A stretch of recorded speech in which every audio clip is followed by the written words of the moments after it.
Bismillahirrahmanirrahim. Assalamualaikum warahmatullahi wabarakatuh. Selamat datang di kelas mata kuliah metodologi penelitian. Di sini kita akan menjelaskan bagaimana konsep-konsep dasar, pengertian maupun pengantar daripada metodologi penelitian itu sendiri.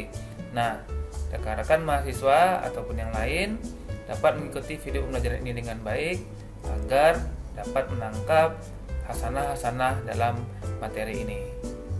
Nah, sekarang saya akan menjelaskan terkait mata kuliah metodologi penelitian yang seperti yang sudah saya sampaikan sebelumnya. Kali ini kita akan membahas konsep-konsep dasar penelitian di pertemuan perdana dalam materi ini agar kawan-kawan semakin kokoh dalam memahami apa itu penelitian maupun metodologi penelitian. Nah, metodologi penelitian itu secara umumnya terdiri dari 3 hal yang wajib kita pahami. Yang pertama adalah metode, yang kedua adalah metodologi, yang ketiga adalah penelitian. Baiklah, kita akan mempelajari 3 poin utama tadi secara satu persatu. Yang pertama adalah metode. Metode merujuk pada suatu cara atau jalan yang harus dilakukan oleh seseorang agar dapat mencapai suatu tujuan yang diinginkan.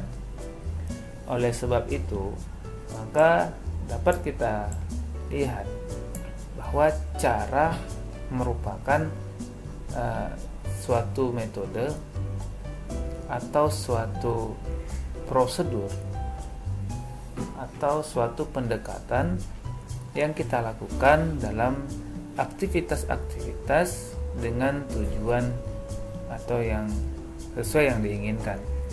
Nah, metode sendiri secara etimologis berasal dari bahasa Yunani, yaitu metodos, yang tersusun dari kata meta dan hodos.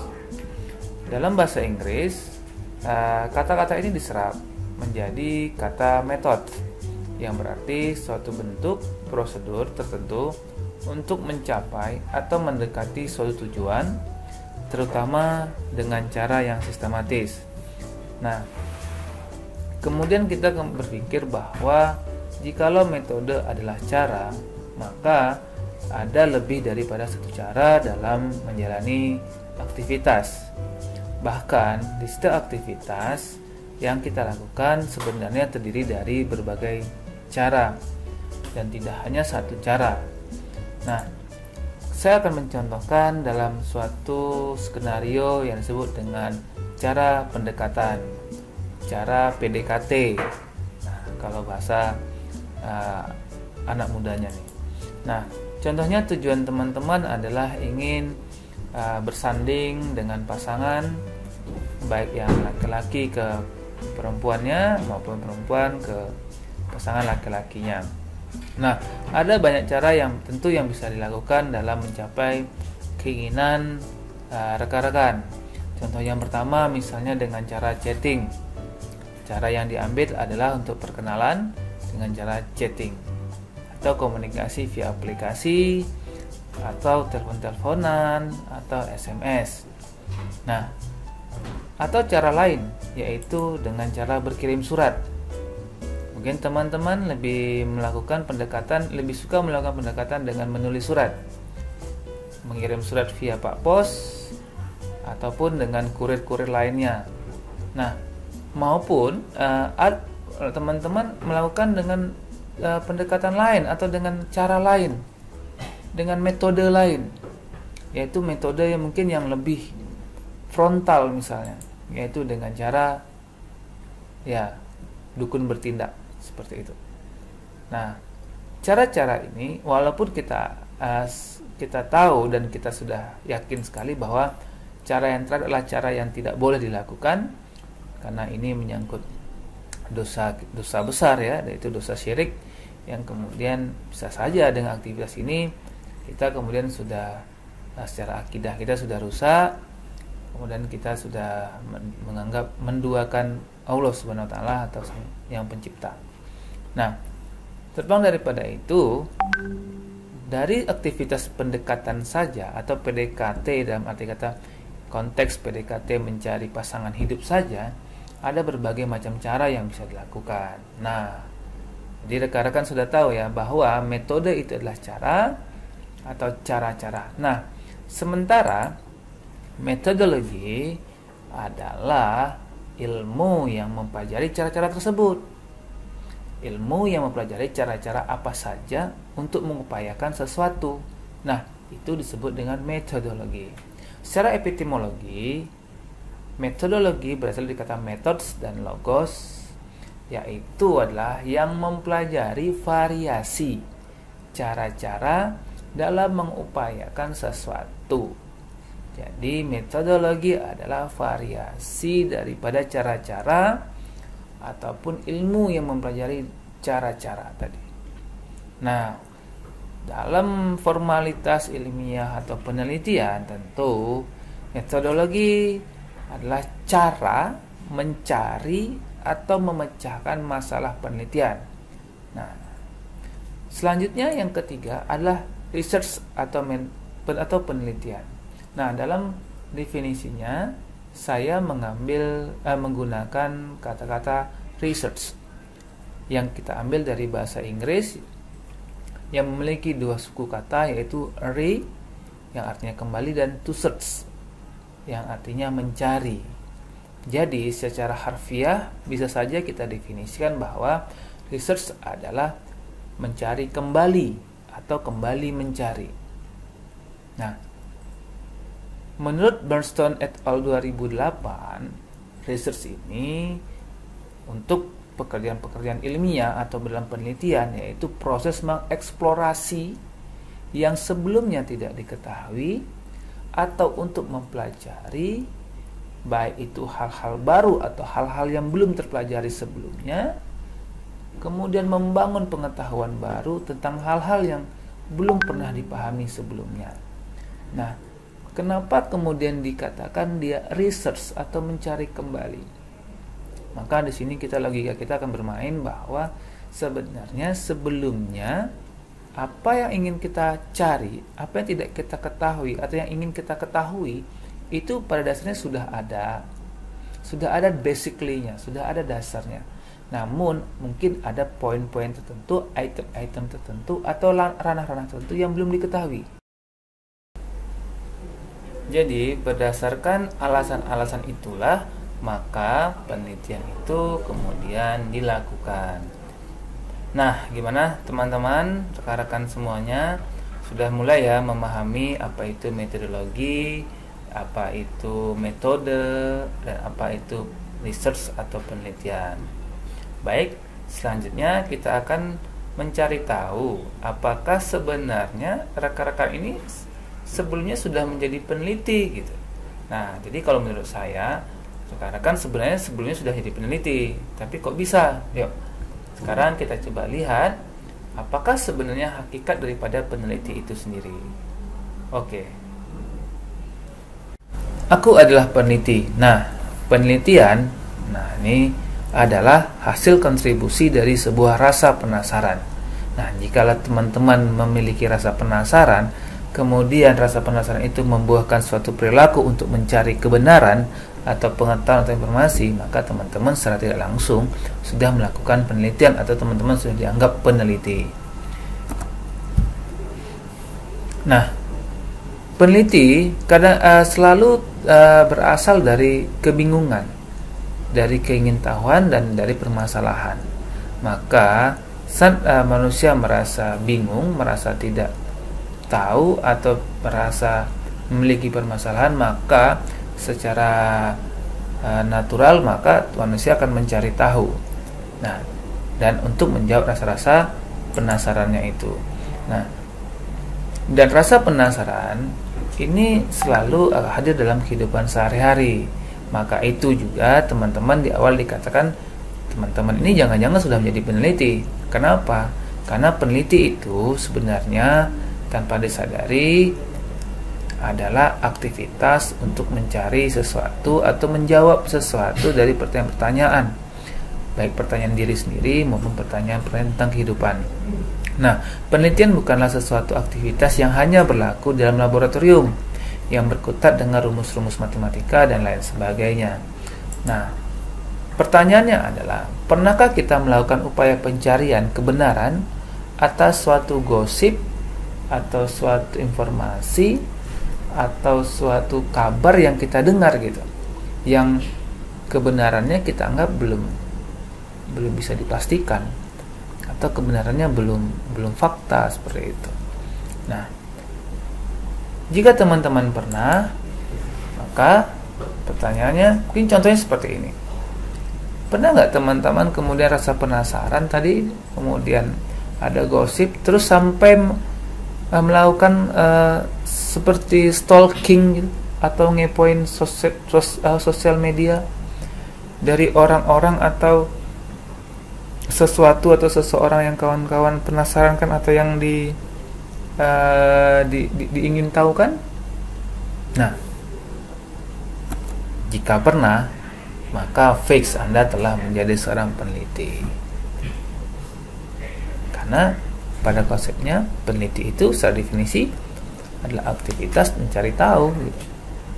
Nah, kemudian kita lihat contoh peneliti dari sisi mahasiswa misalnya.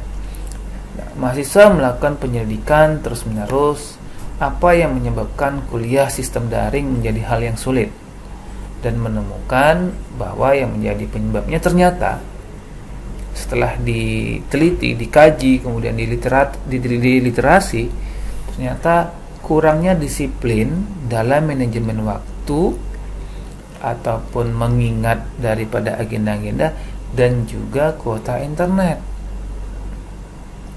Karena adanya kurangan disiplin dalam manajemen waktu dan disiplin dalam manajemen kuota internet, maka dianggap pembelajaran daring sulit. Nah, solusinya apa? Maka mahasiswa mencari cara untuk mengatasinya dengan membuat aplikasi, misalnya pengingat jadwal-jadwal kuliah, kemudian membuat aplikasi untuk manajemen kuota internet. Seandainya ada bantuan 5 GB dari pemerintah, maka 5 GB ini seandainya pun bisa dipakai untuk yang lain, untuk hal-hal di lain keluar pelajaran, hanya 1 GB misalnya dikuotakan. Jadi kita setting, oke, 1 GB ini boleh untuk Instagram lah, boleh untuk gaming lah, boleh untuk belajar. Andai pun kita tidak memiliki tidak mendapatkan misalnya kuota dari pemerintah gitu ya, kan pasti ada nih yang belum dapat nih. Nah, aplikasi yang teman-teman buat bisa manajemen itu gitu. Oh, ini ada 8 GB dibeli, oke, aku manage 1 GB hanya untuk 1 GB ini untuk gaming, untuk aktivitas gaming, 1 GB lagi untuk Instagram dan sosial media lainnya, yang 6 GB lagi untuk membuka aplikasi-aplikasi pembelajaran atau learning management system gitu. Itu juga dengan tadi yang saya katakan aplikasi pengingat kuliah tadi. Nah, itu adalah aktivitas daripada peneliti. Selanjutnya misalnya dari seorang ayah. Seorang ayah menyelidiki terus, kenapa kok ya perutnya tambah buncit, dan kenapa celana semakin sempit saja, kurang lebih seperti itu. Nah, akhirnya ayah menemukan bahwa salah satu yang menjadi penyebabnya adalah kurang olahraga. Lalu solusinya berarti ayah memperbaiki aktivitasnya dengan rajin olahraga, dan itu kegiatan tersebut merupakan penelitian. Di mana sih penelitiannya gitu? Apakah yang olahraganya atau ayahnya menjadi tahu? Jadi sisi penelitiannya adalah saat ayah menemukan masalah, kemudian ayah mencari tahu, kemudian ayah mendapatkan mendapatkan jawaban dari masalah itu. Ternyata jawabannya adalah kurang olahraga. Nah, selanjutnya ayah membuatlah suatu solusi atas pengetahuan dari jawaban pertanyaan atau permasalahan sebelumnya. Begitu ya, rekan-rekan. Jadi rekan-rekan mahasiswa atau rekan-rekan yang mendengarkan, saya yakin sudah mulai paham ya, apa itu metode, apa itu metode penelitian, apa itu metodologi, dan apa itu penelitian. Jadi ini sebenarnya adalah kata-kata atau makna-makna yang tanpa kita sadari sudah pernah kita kerjakan dan kita lakukan. Namun dalam konteks mata kuliah ini kita tidak hanya membahas secara sederhana, tapi kita akan membahas secara penelitian atau metodologi penelitian dalam konteks ilmiah atau dalam konteks penelitian yang sebenarnya, yang untuk menghasilkan karya-karya ilmiah dan fakta. Untuk mencapai itu maka memang ada dikatakan tadi bahwa ini dikerjakan secara sistematis. Oke, kita akan mempelajari sebenarnya apa itu yang disebut dengan penelitian itu sebenarnya. Oke, kita mulai dengan definisi penelitian. Apa sebenarnya yang dikejar di penelitian? Atau apa sih sebenarnya goal dari kita harus melakukan penelitian seperti itu ya? Nah, jadi menurut Dawson 2011, research is a considered activity which aim to make an original contribution to knowledge. Maksudnya adalah penelitian adalah aktivitas yang dipertimbangkan, yang bertujuan untuk memberikan kontribusi secara original terhadap pengetahuan. Nah, kontribusi untuk pengetahuan itu sendiri untuk menumbuh kembangkan pengetahuan di bidang penelitian yang diminati. Nah, di sini teman-teman bisa mengambil beberapa kata kunci ya. Yang pertama adalah penelitian adalah suatu aktivitas.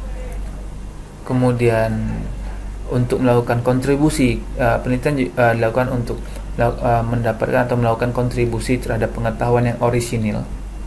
Orisinil ini apa? Orisinil adalah benar-benar yang kita dapatkan atau kita temukan dan memang berasal dari penelitian kita, tidak plagiarisme, tidak mengambil hak cipta atau hak karya dari orang lain. Jadi original, benar-benar asli dari kita. Kemudian kita tahu juga bahwa yang kita kejar di penelitian adalah kita mampu berkontribusi pada ilmu pengetahuan itu sendiri, dan digarisbawahi bahwa tentunya penelitian-penelitian di bidang yang kita minati, yang kita ahlinya, itu dia. Nah, adapun bentuk kontribusi pengetahuan itu biasanya yaitu merupakan kegiatan penyelidikan dan investigasi terhadap suatu masalah yang dilakukan secara berulang-ulang. Nah, ingat tadi ya, pengetahuan dari penelitian kembali mencari berulang-ulang dan sistematis dengan tujuan untuk menemukan atau merevisi teori, metode, fakta, dan aplikasi.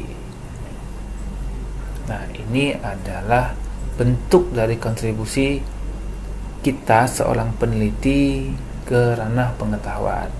Jadi teman-teman bisa menemukan atau bahkan merevisi dari teori yang belum ada menjadi ada, teori yang sudah ada kemudian direvisi atau dikembangkan, baik juga metode, baik daripada fakta dan juga aplikasi. Nah, saat kita berbicara kita anak IT, tentu kita akan agak lebih dekat ke arah aplikasi. Tapi aplikasi ini bisa tidak hanya dimaknai sebagai aplikasi komputer ya, tapi bisa juga aplikatif atau pengaplikasian di lapangan seperti apa. Nah, jadi dengan itu maka dasar-dasar penelitian perlu teman-teman pahami, yaitu yang pertama, bagaimana kita memecahkan masalah dari penelitian itu atau dari masalah kehidupan. Kemudian memperjelas suatu fenomena dan atau mengembangkan suatu konsep atau teori. Nah, untuk strata 1 atau S1 itu teman-teman sampai ke tahap bagaimana menguji teori, menguji metode, menguji mungkin rumus matematika atau algoritma. Itu di tahapan S1. Nanti jika teman-teman di strata 2 atau di S2 atau teman-teman menambung kuliah ke pasca sarjana, maka teman-teman tidak lagi menguji, tapi mengembangkan dari hal yang sudah ada kemudian dikembangkan. Mengembangkan dari hal yang kemudian misalnya hanya mencakup data 1000 gitu, dia hanya bisa mengenai data 1000 data, misalnya ada algoritma, untuk mengembangkan dengan segala macam konspirasi maupun kolaborasi antar algoritma misalnya, sehingga teman-teman bisa mendapatkan hasil dari data uji yang lebih besar, maka itu disebut mengembangkan. Nah, untuk strata 2 atau S2, teman-teman di tahap mengembangkan ilmu itu, teori itu, fakta itu.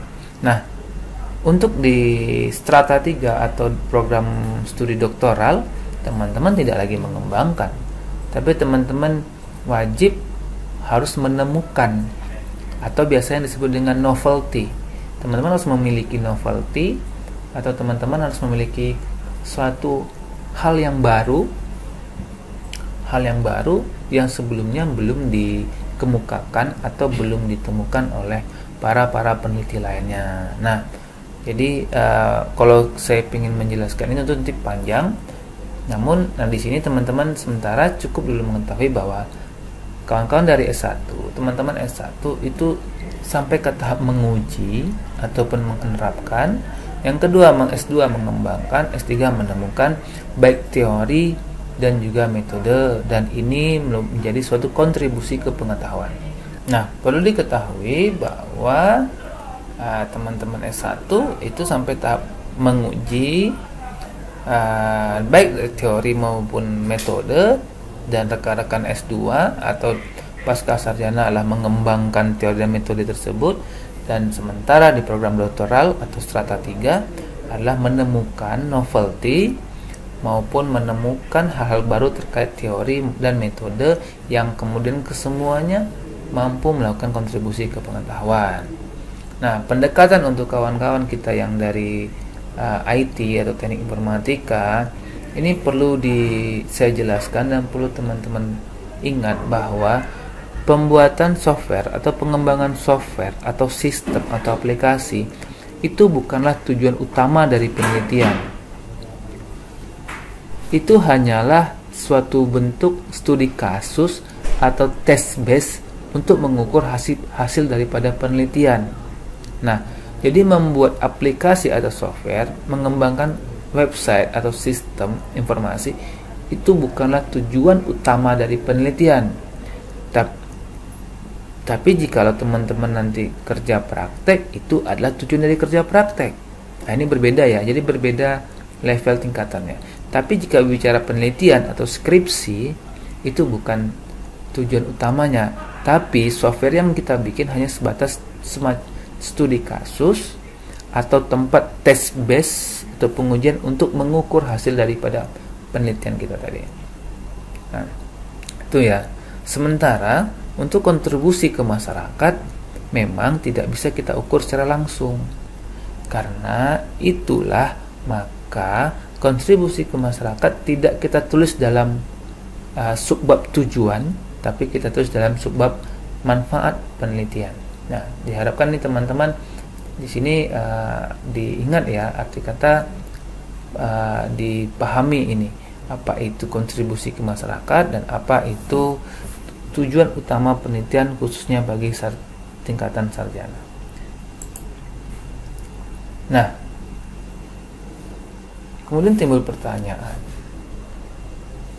jikalau penelitian adalah sedemikian rupa, apa sih kira-kira yang kemudian bisa kita garis merahkan atau benang merahkan terhadap definisi dari penelitian itu?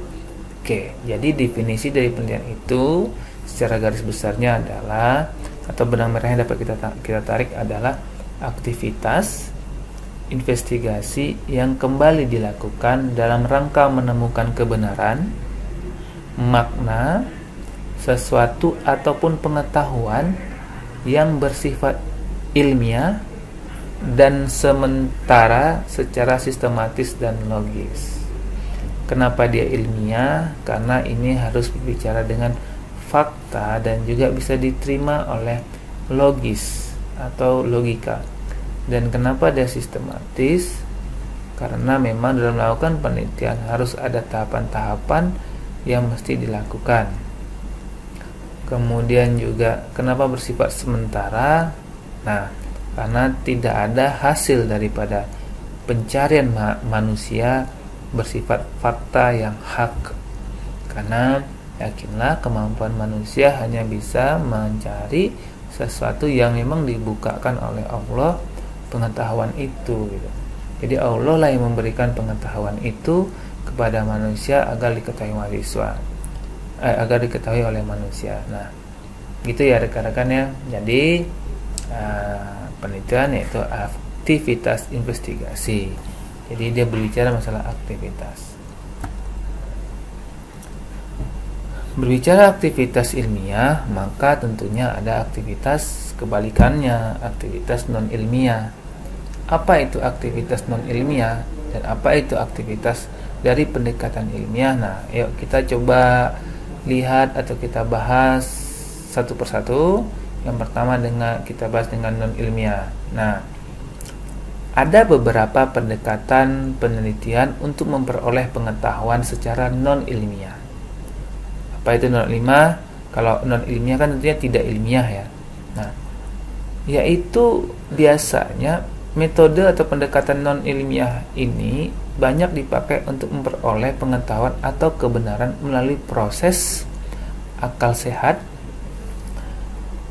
Jadi berpikir aja, prasangka, intuisi atau rasa-rasa, penemuan secara kebetulan, coba-coba atau trial and error, kemudian ada pendapat otoritas. Jadi pendapat otoritas ini misalnya saat kita bertanya suatu masalah, terus kita tanya kepada misalnya gini, teman-teman nanya masalah penelitian, teman-teman nanya pada dosen teman-teman, kemudian dosen kawan-kawan mengatakan oh ya, metode ini tidak bisa digunakan untuk kasus ini misalnya, terus kan teman-teman langsung percaya. Nah, itu adalah mendapatkan kebenaran tanpa jalur istilahnya dengan jalur pendapat daripada otoritas. Kemudian pikiran kritis atau hasil dari analisis-analisis yang melakukan, dan kemudian serta pengalaman. Jadi pengalaman ini tentunya, oh menurut saya dulu saya pernah kejadian kepada saya yang namanya Indomie itu kalau dicelupkan air panas misalnya dia bakal lunak misalnya kan. Nah, itu kan berdasarkan pengalaman.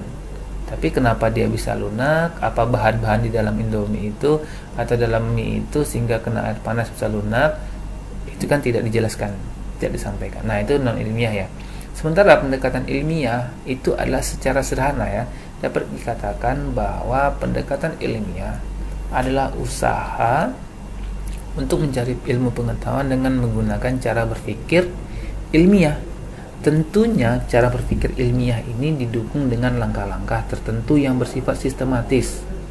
Nah, kebenaran semacam ini dapat diperoleh dengan metode ilmiah atau scientific method. Oke, pendekatan ilmiah lebih jelasnya akan kita bahas nanti di slide-slide berikutnya. Namun sebelumnya kita masuk dulu pendekatan non ilmiah. Nah, pendekatan non ilmiah ini seperti yang disampaikan sebelumnya, bisa aja yaitu penemuan ilmu pengetahuan secara kebetulan. Contohnya apa? Saat teman-teman kemudian demam, kemudian teman-teman misalnya memakan daun atau membuat obat dari daun-daun yang tumbuh di halaman, kemudian awalnya tidak tahu apa ini bisa, tapi teman-teman pakai untuk dikompres misalnya karena demam tadi, akhirnya ternyata apa yang dilakukan itu benar gitu, dan kemudian dapat menurunkan panas badan gitu. Nah, penemuan ilmu itu disebut dengan pengetahuan secara kebetulan, karena kita tidak, saat kita memutuskan untuk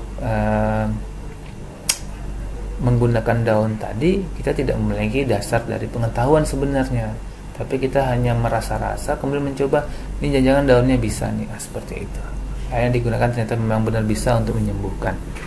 Nah, selanjutnya penemuan ilmu pengetahuan dengan menggunakan akal sehat atau common sense. Jadi, common sense ini merupakan konsep atau pandangan umum yang digunakan manusia secara praktis dalam kehidupan sehari-hari.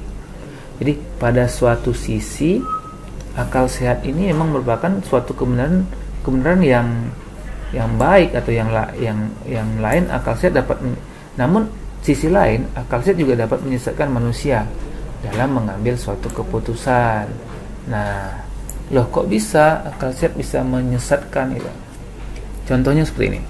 Menurut orang awam, tentu ya teman-teman dulu, bulan itu berbentuknya bulat dan rata. Nah, setelah diteliti oleh para ilmuwan, kemudian pandangan tersebut tidak benar. Karena apa? Konstur permukaan bulan tidak rata dan bergelombang. Nah, sama seperti mungkin yang mengatakan bahwa bumi itu bulat dan bumi itu datar. Ternyata bumi itu oval, dan ini masih selalu diperdebatkan dan memiliki banyak konspirasi-konspirasi. Nah, ini tadi yang disebut dengan menyesatkan. Nah, kemudian yang ketiga, penemuan ilmu pengetahuan dengan menggunakan intuisi, dengan menggunakan rasa-rasanya begini, dengan menggunakan analisis secara pribadi. Nah, itu juga dianggap dengan pendekatan ilmiah. Apalagi penemuan ilmu pengetahuan melalui wahyu, mimpi, wangsit atau jin. Jadi maksudnya apa nih? Merupakan suatu pengetahuan yang datang secara langsung dari Tuhan, sama sekali bukan merupakan usaha aktif manusia melakukan kegiatan penalaran tersebut. Yang dari mimpi, dan ini bisa saja bukan dari Tuhan, tapi bisa saja dari mungkin makhluk halus, jin atau apa seperti itu ya. Jadi, dan ini tidak bisa dijadikan sebagai bahan patokan atau fakta terkait penemuan ilmu tersebut gitu. Nah, seperti halnya tadi yang intuisi gitu. Jadi dia melalui bisikan hati, melalui apa ya namanya, sixth sense ya kali ya. Nah, jadi maksudnya, jadi pada ada saat seorang ingin melakukan suatu tindakan, maka dia akan merasa apakah tindakan itu sesuai dengan hati nurani atau tidak gitu. Jadi kayak ada firasat, firasat seperti itu. Nah, itu dia ya. Nah, kemudian penemuan kebenaran melalui usaha trial and error atau coba-coba lah. Jadi ini serangkaian percobaan yang dilakukan secara berulang-ulang tentunya, dengan menggunakan cara dan materi yang berbeda-beda, dilaksanakan tanpa menggunakan metode yang bersifat sistematis. Nah, perbedaannya di sini adalah kata kuncinya, aktivitas ini tidak dilaksanakan dengan menggunakan metode yang sistematis. Nah, contohnya nih, dulu juga teman-teman masih ingat ya Isaac Newton ya, yang kemudian mengemukakan teori gravitasi itu, yang dia pada saat itu bersandar di bawah pohon apel, kemudian secara tidak sengaja buah apel tersebut jatuh di hadapannya. Lalu ia berpikir nih, mengapa buah apel jatuhnya ke bawah, kenapa nggak jatuhnya ke atas, ke samping, ke kanan, ke kiri gitu kan. Nah, hal inilah yang kemudian menginspirasikan si Newton tersebut dan terciptanya teori gaya gravitasi bumi. Nah, ini adalah dengan penemuan kebenaran melalui usaha coba-coba tadi. Oke, kita lanjutkan dalam pendekatan ilmiah. Pendekatan ilmiah itu adalah suatu aktivitas yang pencarian ilmu pengetahuan itu melakukan pendekatan yang itu manusia berusaha memperolehnya secara ilmiah, atau kebenaran tersebut dapat dipertanggungjawabkan secara rasional dan empiris. Jadi kebenaran semacam ini nih tentunya diperoleh dengan metode atau cara-cara yang ilmiah pula. Umumnya ada 4 karakteristik dari penelitian ilmiah. Yang pertama sistematis, logis, empirik, dan replikatif. Nah, tugas yang pertama bagi teman-teman adalah silakan cari dan jelaskan apa itu sistematis, apa itu logis, apa itu empirik, apa itu replikatif dalam penelitian, dan jelaskan dengan durasi waktu maksimal 60 detik,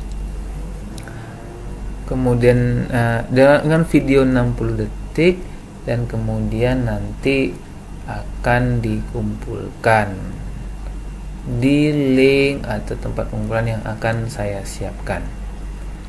Oke. Nah, perbedaannya ilmiah dan non ilmiah. Jika ilmiah adalah perumusan masalah jelas dan spesifik, sementara non ilmiah perumusan masalahnya kabur dan abstrak. Yang kedua, masalah merupakan hal yang dapat diamati dan diukur secara empiris. Selanjutnya yang kedua, untuk pendekatan non ilmiah adalah masalah tidak dapat diukur secara empiris dan dapat bersifat supranatural atau dogmatis. Jawaban permasalahan didasarkan pada fakta dan data untuk pendekatan ilmiah. Sementara di non ilmiah, jawaban tidak diperoleh dari hasil pengamatan dari data di lapangan.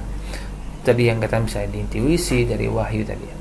Kemudian proses pengumpulan dan analisis data serta pengambilan keputusan berdasarkan logika yang benar untuk ilmiah, maka kebalikannya bagi non ilmiah tidak didasarkan pada hasil pengumpulan data dan analisis data secara logis.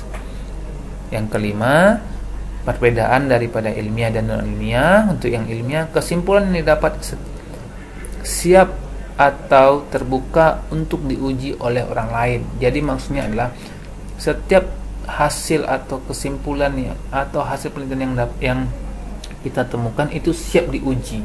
Jadi istilahnya kita berani kalau-kalaunya hasil penelitian kita itu diuji oleh orang lain atau dibahas oleh orang lain. Nah, sementara non ilmiah, kesimpulan tidak dibuat untuk diuji ulang oleh orang lain. Jadi tidak disebut diuji ulang. Jadi kalau misalnya nih diketahui bahwa misalnya di sana tuh ada penunggunya, tuh di pohon tuh ada penunggunya gitu. Kemudian mana kata orang, itu ada gitu. Ya udah kamu percaya aja ada, misalnya gitu ya. Nah, jadi ini yang disebut dengan non ilmiah tadi. Oke, rekan-rekan, begitulah dasar-dasar atau konsep dasar daripada metodologi penelitian. Apa itu penelitian dan apa itu metode gitu ya, dan apa itu metodologi. Diharapkan teman-teman dapat mengikutinya. Kemudian cukup sampai di sini dulu untuk pembahasan atau pembelajaran kita kali ini, dan seterusnya kita akan masih melanjutkan terkait apa itu metodologi penelitian secara lebih lanjut dan juga untuk materi-materi lainnya. Baik, sekian saja. Assalamualaikum warahmatullahi wabarakatuh.